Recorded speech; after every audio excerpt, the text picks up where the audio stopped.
My next guest, Republican Congressman Matt Gaetz of Florida, sits on the House Judiciary Committee and has talked very strongly about the release of this memo. In fact, you told us on this very program, don't redact a thing. Your thoughts as it's come out?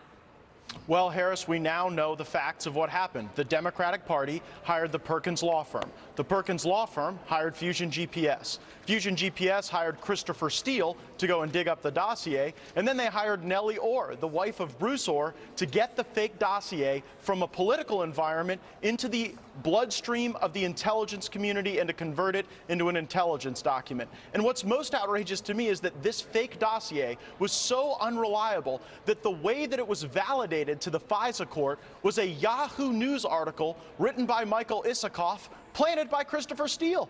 So Christopher Steele wrote the fake dossier, and then he went and planted fake news stories to validate the dossier. The FBI was going to pay Christopher Steele. They had authorized payment, but then when they found out he was talking to the media and that he was unreliable, they canceled payment to him. But even after canceling payment to Christopher Steele, the FBI and the Department of Justice reauthorized the FISA warrant to spy on American citizens based on a political document that had its origins at the Democratic National Committee. Harris, I've been waiting a long time to stitch together that fact pattern for the American people. I think that Devin Nunes and the members of the Intelligence Committee have done yeoman's work. They've done great service to the country to get this into the public square. And now, rather than have a bunch of partisan bickering, I think we need to come together as Republicans and Democrats, remedy this situation immediately, support President Trump in his efforts to reform the FBI and Department of Justice, and then pass legislation so that this type of thing never happens again. Well, I don't know how much luck you're going to have with Democrats coming together with you. Nancy Pelosi wants the House Intel chairman thrown out. Can we pop this up? She wants Devin Nunes gone. The decision of Chairman Nunes and the House Republicans to release a bogus memo, as she calls it, has taken the GOP's cover-up campaign to a new, completely unacceptable extreme. Congressman Gaetz, your response? How can Nancy Pelosi even talk about a cover-up campaign? You had the FBI and Department of Justice essentially covering up that the DNC was the entity that was paying for this dossier. It's not just the information that the FBI and Department of Justice gave to the FISA court, it's the information they omitted. They never told the FISA court that this information had come from a political document. They never told the FISA court that they had to terminate payment to Christopher Steele because they found him unreliable. They went and continued to reauthorize spying on American citizens. So, look, the Democrats have unfortunately attempted every delay tactic, every maneuver to try to stop the American people from knowing the truth. But that's over now. The truth is out. And so I would extend an olive branch to Nancy Pelosi. Let's work together. Wow. Let's find out why these things happened, and let's work together to fix it so it never happens again. Because you know what? If this could happen to Republicans, maybe it could happen to Democrats in the future too. And this is a time for us to come together as Americans, not to fight, but to acknowledge what went wrong, fix the problem so it doesn't hurt us going forward, and then to make sure it never happens again. Wow. What you're talking about is weaponizing an agency. And what we saw was the IRS a couple of years ago looking for conservatives and certain types of words and groups' names. We have seen this before. In game, and I'm asking every congressional and well, every member of Congress and anybody else I can talk to that makes the laws, what is the end game? Where is the accountability here? What should that look like? Well, first, I think you've got to get rid of the bad people who were involved in this process that allowed it to happen, because they couldn't possibly institute the reforms that are necessary.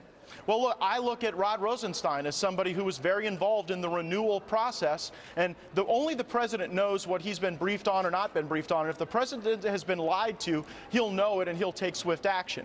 I also think that there is a legislative opportunity here for more oversight, for more transparency, for more reporting to the Congress, because as we go back through the timeline here, Harris, we'll find circumstances where whether it was Brennan or Clapper or Comey, they weren't telling Congress the truth while these things were going on. And if we had better legislation for oversight, we would have been able to find this out sooner and stop the bad stuff from happening. Congressman Gaetz, we're about to hit a commercial break, and I'm wanting to hold you over. Can you stand right there in the hall, and we'll be right back?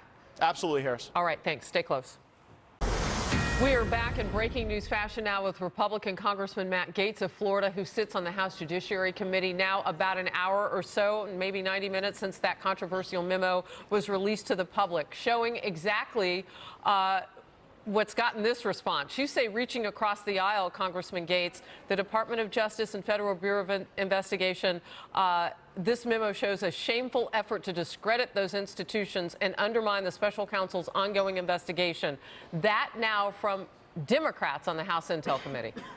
Well, let's dispense with the hyperbole and the editorial comments, and let's just go to what happened. A dossier paid for by the Democratic Party was used as a basis to spy on American citizens. That dossier was validated by a Yahoo News article that was planted by the very author of the dossier. And then after the FBI terminated payment to Christopher Steele, they continued to ask the FISA courts to rely on this information to reauthorize wiretaps during Donald Trump's presidency, while he was in the Oval Office, serving as the President of the United States. That's why I'm so concerned. And the fact that Democrats have reacted to this in such a partisan way is a disservice to the country.